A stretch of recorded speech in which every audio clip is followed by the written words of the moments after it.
সৎসঙ্গীরা একাদশী করে না। এই কথা যখন বলে, কই আপনি তো উত্তর দিতে পারেন না। কিন্তু ঘটনা তা নয়, সৎসঙ্গীকে নিয়ে খোঁচাখুচি হচ্ছে তো বাবা, সৎসঙ্গীকে নিয়ে খোঁচাখুচি হচ্ছে খুব কঠিন আকারে।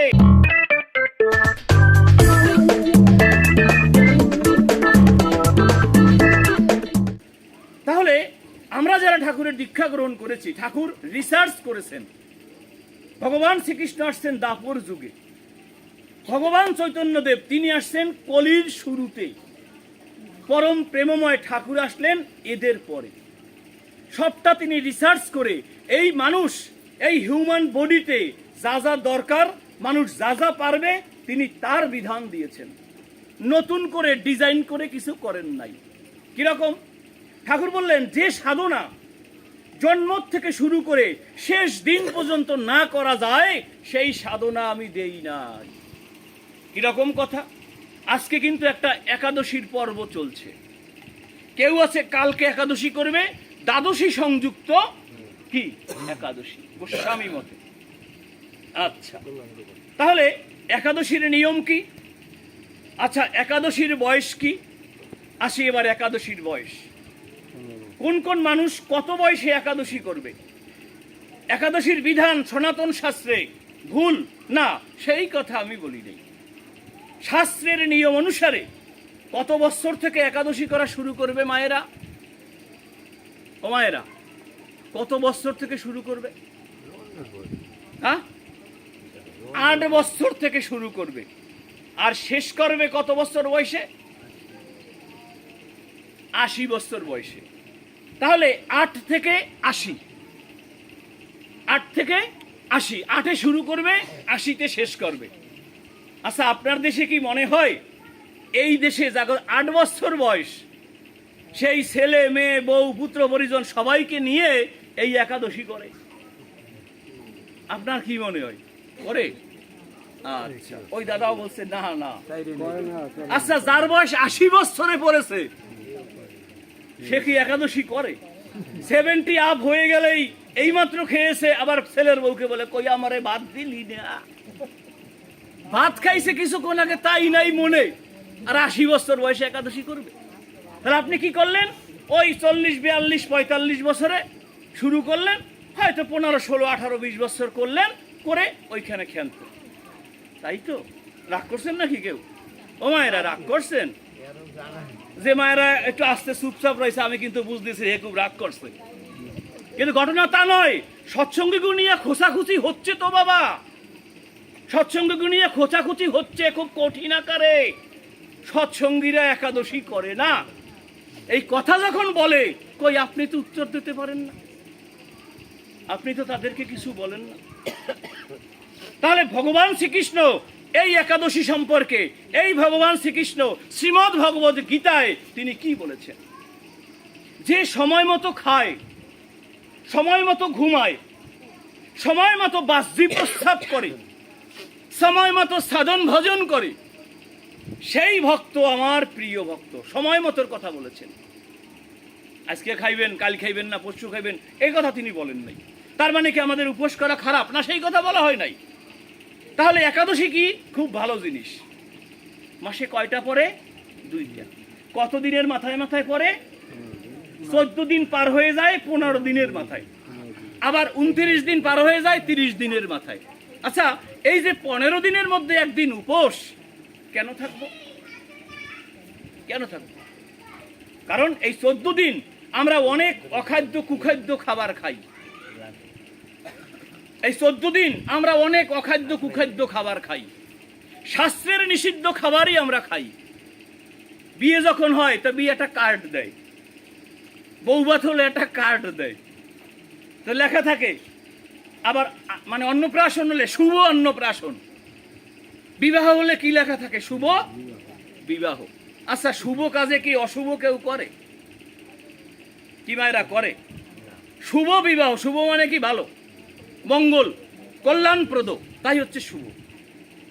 তাই যদি হয়, দেখা যায় মেয়েটাকে বারবার বলে কি, এই দেখিস হাত পাও যেন কেটে না যায়, কোথাও যেন রক্তক্ষরণ না হয়। কি দাদারা বলে না?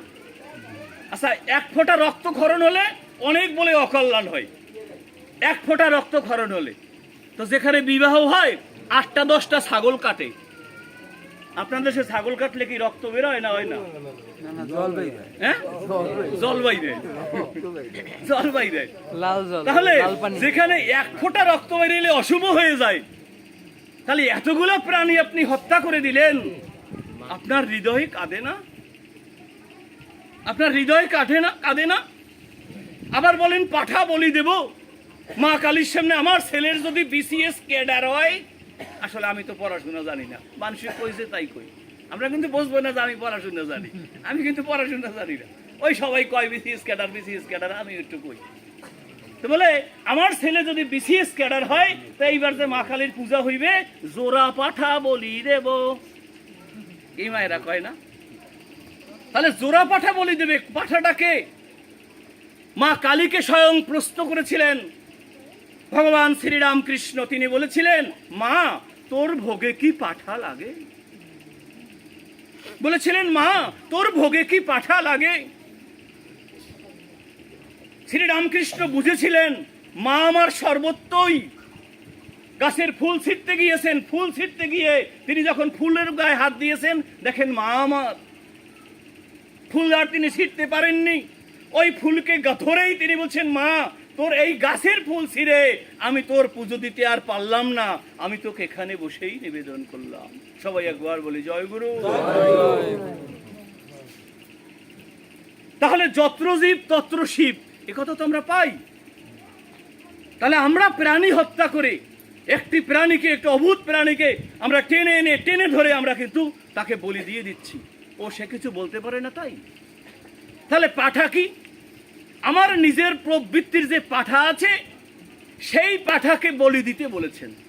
আর বলি শব্দের অর্থ কিন্তু ওটা নয়, বলি শব্দের অর্থ হচ্ছে উৎসর্গ করা। বলি কি? বলি শব্দের অর্থ হচ্ছে উৎসর্গ করা। তার মানে কি? তুমি তোমার নিজের জীবনকে প্রভুর কাজে উৎসর্গ করো, যেটা করেছেন পরম প্রেমময় শ্রী শ্রী ঠাকুর অনুকূল চন্দ্র। শ্রী শ্রী ঠাকুরের বয়স তখন মাত্র 5 বছর, অত্যন্ত বাচ্চা মানুষ। ঠাকুরের বাড়ির পাশেই একটা ঝিল ছিল। ঝিল বোঝেন তো? ঝিল কি? ঝিল কাকে বলে? বিল ঝিল। ওই যেমন খাইছি টাইছি, ভাত টাত বলে না, তো ওই রকমেরই বিল ঝিল। তো সেই বিলে বর্ষাকালের দিন জল উঠেছে, আর সেখানে মাছও পড়ে। তো অনেক মাছ এবছর পড়েছে। তো যারা জেলে তাদেরকে ডাকা হয়েছে, নির্দিষ্ট একটা অঙ্কের অ্যামাউন্ট দিয়ে ওই তারা মাছ ধরছে। শ্রী শ্রী ঠাকুর অনুকূল চন্দ্র তিনি ওই ঝিলের পাশ দিয়ে হেঁটে যাচ্ছেন। ছোট্ট মানুষ তো, তাই জেলেদের কাছে গিয়ে বলছি, দাদা তোমরা কি করছো? বলছেন, দাদা তোমরা কি করছো? ছোট মানুষ বড় মানুষকে দাদা বলে ডাকতে হয়, তাকে কেউ কোনোদিন শিখায়নি, তাকে কেউ কোনোদিন শিখায়নি। বলছে, দাদা তোমরা কি করছো? তখন জেলেরা বলছে, আমরা মাছ ধরছি। জেলেরা বলছে, আমরা মাছ ধরছি।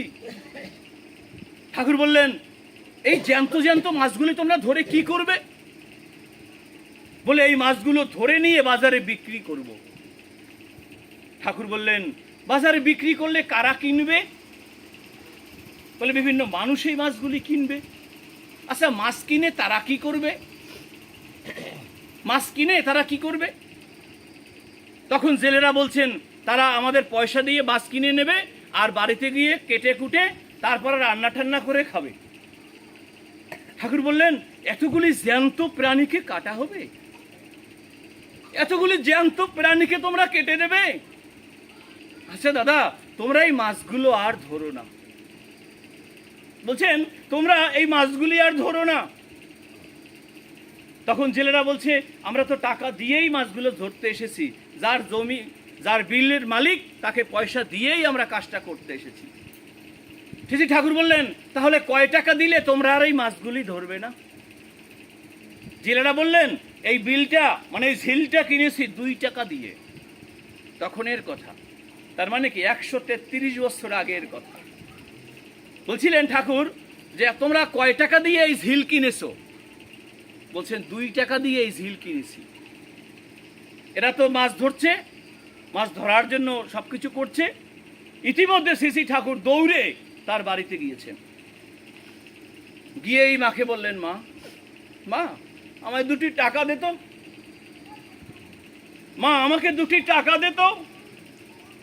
সিসি ঠাকুর অনুকূলচন্দ্রের মা মনমোহিনী দেবী তিনি খুব ভালো করেই জানতেন যে ও যখন চেয়েছে নিশ্চয়ই কোনো কাজ আছে, খারাপ কাজে সেই পয়সা ব্যয় করবে না। তো বলছে, কি করবি তুই? বলে, আমার তাড়াতাড়ি দাও, কথা সময় নেই, কারণ এই মাছগুলো যদি ধরা হয়ে যায়, বাজারে নিয়ে যায়, তাহলে তো আমি এই কাজটা আর করতে পারবো না। আর অনুকূলচন্দ্র যা বলেন মাকে তাই করা লাগে। এই নাসর বান্দা ঠাকুর বলেছেন, যে কাজে যা ভালো বলে আসবে মনে তৎক্ষণাৎ, হাতে কলমে করবে রে তা, রোধ করে তার সব ব্যাঘাত। প্রবৃত্তি তোর যখন যেমন যেভাবেই উকি মারুক, প্রবৃত্তি তো একটা হচ্ছে বৃত্তি মানে ভালো, আরেকটা হচ্ছে প্রবৃত্তি। প্রবৃত্তি তোর যখন যেমন যেভাবেই উকি মারুক, ইষ্ট স্বার্থ প্রতিষ্ঠাতে ঘুরিয়ে দিবি তার সে ঝোঁক। কি বুঝলেন? যে কাজে যা ভালো বলে আসবে মনে তৎক্ষণাৎ। পকেটে 2000 টাকা আছে, কেউ আমার কাছে ইষ্ট অর্ঘ্য চেয়েছে, কেউ আমার কাছে মায়ের পূজার অর্ঘ্য চেয়েছে, কেউ আমার কাছে বৈষ্ণব সেবার অর্ঘ্য চেয়েছে, কেউ আমার কাছে রাধাষ্টমীতে মন্দিরে পুজো হবে, সারাদিন ব্যাপী ভক্ত সঙ্গের প্রসাদ বিতরণ হবে, কিছু দেন। আমার পকেটে যা আছে, যেমন আছে তাই কিন্তু আমি দেব। কিন্তু আমি কি করি? আপনারা না, কিন্তু আমি কি করি? আমার কথা বলছি, আপনারা না। আছে কিন্তু কিন্তু আমি আর দিচ্ছি না। কি বলছি? আচ্ছা, যে কাইলিশ বেটা, কবে তোর ওই রাধাষ্টমী? আপনার দেশে কয় না, আমার দেশে কয় না। এত রাধাষ্টমী কবে? কয় 3 দিন আছে। তো 3 দিন থাকলে এখনই অত টাহাটুয়া কি বেটা, তুই কও কি? কি কয় জানেন চালাক যারা? কয় আমি যাবো যখন, তখন তোরাতে দেব। আমি যখন যাবো রাধাষ্টমীর অনুষ্ঠানে, তখন তোরাতে দেব। তা তোরাতে দেব, তোরাতে দেব যদি সবাই কয়, তাহলে ওখানে যে খিচুড়ি প্রসাদ হবে, বিভিন্ন পূজা অর্চনার যে উপচার হবে, কিনা বেচা হবে, সবাই যদি কয় যে যাওয়ার সময় দেব, তাহলে কাজগুলো করবে কে? তখন তাদেরকে আবার বলতে হইবে, নাও ভাই 1 মুঠ চাউল ডাল নাও, এখানে বসে খাও। তুমি তো এখন দিলা, রান্না কখন করবো? কি উচিত না? তাহলে আমার কি করতে হবে? এটা আমার একটা প্রতিষ্ঠান, রাধা গোবিন্দের মন্দির, এটা সনাতন ধর্মের প্রতিষ্ঠান। কালকে কিন্তু খুব ভালো জায়গায় একটা প্রোগ্রাম, শিশিরদের বাড়িতে। শিশিরটা কি দত্ত? সোম। শিশির সোমের বাড়িতে কাল প্রোগ্রাম। এটা কিন্তু দুর্গা মন্দিরে হবে। কালকে এই দুর্গার বিষয়ে সব আলোচনা, আর সামনে তো দুর্গা পূজাই আছে। দারুণ হয়েছে কাল। এই লক্ষ্মীকে, কালীকে, কালী তো না, লক্ষ্মী, সরস্বতী, দুর্গা, তারপর দেবসেনাপতি, কার্তিক, মানে গণেশ, এ কেন কি বৃত্তান্তে সব আলোচনা কাইল হইবে। আমি কেটে আবার এখানে ঢুকিয়ে নিয়ে এলাম। তো এখন এই যে আমার মন্দিরগুলি আছে, এ আমার ঠাকুরের মন্দির না, তা কি আমার কৃষ্ণ মন্দির না? ওটা রাধা কৃষ্ণের মন্দির, ওটা আমার সনাতনের মন্দির না? সেখানে আমি কেন অবজ্ঞা করবো? তো প্রশ্ন আসে না। আমি সব ঠাকুরের দীক্ষিত, আমি আসছি, আমার কাছে যদি আপনি চান অর্ঘ্য, আমার পকেটে যা আছে আমি তাই দেবো। যদি পকেটে কিছু নাও থাকে, আমি বললাম আপনি দাঁড়ান, আমার ব্যাগে তো টাকা আছে, দাদা এই আপনি নেন। তো সেখানে আমার কার্পণ্য হয় কেন? সেখানে আমি চিন্তা করি কেন? আমার মনটা এরকম দুর্দুল্যমান হয় কেন? আচ্ছা, যখন আমার ছেলে অসুস্থ হয়ে পড়ে, যখন আমি নিজে অসুস্থ হই, ওমা কালকে সৎসঙ্গটা দেন, দাদা বন্ধ ছাড়া তো আমি দিতে পারতেছি না। দেখেন কি বলে, বন্ধ ছাড়া তো দিতে পারতেছি না। ভালো কথা, বন্ধ ছাড়া দিতে পারতেছ না, ঠিক আছে ঠাকুর, এ কিন্তু বলছে বন্ধ ছাড়া দিতে পারি না। কিন্তু যখন তোমার দেহে রোগ হয়ে যায়, তখন তুমি 3 দিন, 4 দিন, 5 দিন, 7 দিন ওই ঢাকায় গিয়ে পড়ে থাকো। তারাও পারে না, হ্যাঁ ছুটি নিয়ে যাচ্ছে, তারাও পারে নাই। বছরের ছুটি শেষ, বলছে যে আপনার বেতন কাটা যাবে যতদিন আপনি অ্যাবসেন্স থাকবেন। কয় আমার চাকরি যাক, আমার ব্যাঙ্গালোরে যেতে হবে। সেদিন কি তুমি যাও না? সৎসঙ্গ দিলে কয় টাকা খরচ হয়? সেদিন তুমি বলছো কৃপণতা করে ঠাকুরের সৎসঙ্গ দেব। কেন বলছো এই কথাবার্তা? আজকে আপনাদের দেশে কথা হচ্ছে, আমাদের দেশে কথা হচ্ছে, কি কথা? বলে যখন কোনো জায়গায় অনুষ্ঠান হয়, মহোৎসব হয়, তো এইখানে কিছু রান্না করে, কিছু ভক্তরা এখানে রান্না করে, আবার কিছু ভক্তরা আর এক জায়গায় রান্না করে মহোৎসবের দিনে। এর কারণটা কি? এরকম কথাবার্তা কিন্তু বিভিন্ন জায়গায় চলতেছে, আপনাদের দেশে না, কিন্তু অন্যান্য অনেক জায়গায় বলে।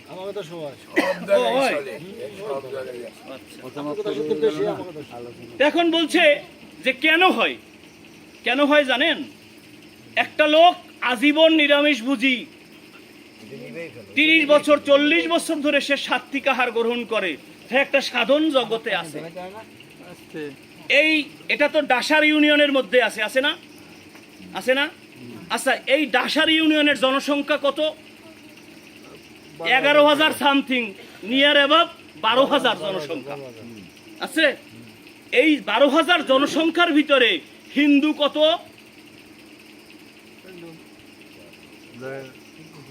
3,927 জন হিন্দু এই ওয়ার্ডে। এইটা আজকের আদমশুমারির রিপোর্ট, আজকের। ওই তো 4,000 বলে, তাহলে 3,922 বা 72 ওই একই আছে। আচ্ছা, এই ইউনিয়নে বৌদ্ধ কয়জন? একজন আছে, আপনি দেখবেন আদমশুমারি। এই ইউনিয়নের খ্রিস্টান কয়জন? খ্রিস্টানও একজন। এখানে বৌদ্ধ একজন দেখাইছে, খ্রিস্টান একজন দেখানো হয়েছে। আচ্ছা, পরবর্তীতে সেটা বৃদ্ধি, যাই হোক, সেটা আলাদা ব্যাপার। তাহলে 4,000 হিন্দু, 4,000 সনাতন ধর্মের লোক এই ডাসার ইউনিয়নে। আচ্ছা, এই 4,000 ডাসার ইউনিয়নের জনসংখ্যার মধ্যে সবাই তো কৃষ্ণ ভক্ত। কি দাদা, সবাই কৃষ্ণ ভক্ত না? সবাই তো কৃষ্ণ ভক্ত, আমরাও কৃষ্ণ ভক্ত। আপনারা বলেন, এই 4,000 ভক্তের মধ্যে, 4,000 জনসংখ্যার মধ্যে কতটা ফ্যামিলি আছে নিরামিষ ভুজি?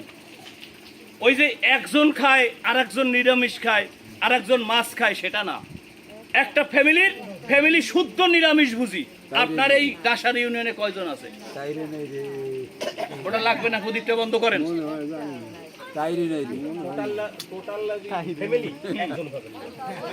তাহলে আপনি চিন্তা করেন যে একটা ফ্যামিলির মধ্যেও পরিবারের সবাই সাত্বিক আহারী আছে, এটা একজনও নাই। 4,000-এর ভিতর আপনি একজনও নাই। এখন 100 জনের শতকরা গড় আপনি কিভাবে করবেন বলেন?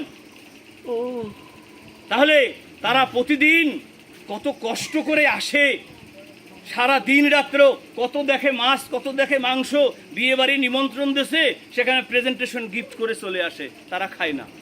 তাহলে তারা কত নিষ্ঠা সহকারে তারা কিন্তু এইভাবে সাত্বিক আহার গ্রহণ করছে।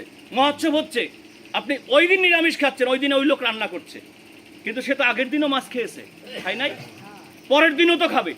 তাহলে সে কেন তার সাথে গন্ডগোল করে? সে কেন বলে যে কেন তোমরা খাবা না, সবই তো নিরামিষ রান্না হয়েছে, কেন বলো? অন্নে জানিস মন বয়, আর অন্ন মাফিক প্রবৃত্তি হয়। তাই ঠাকুর বলছেন, যার তার হাতে খাওয়া ঠিক নয়, যার তার হাতে খাওয়া ঠিক নয়।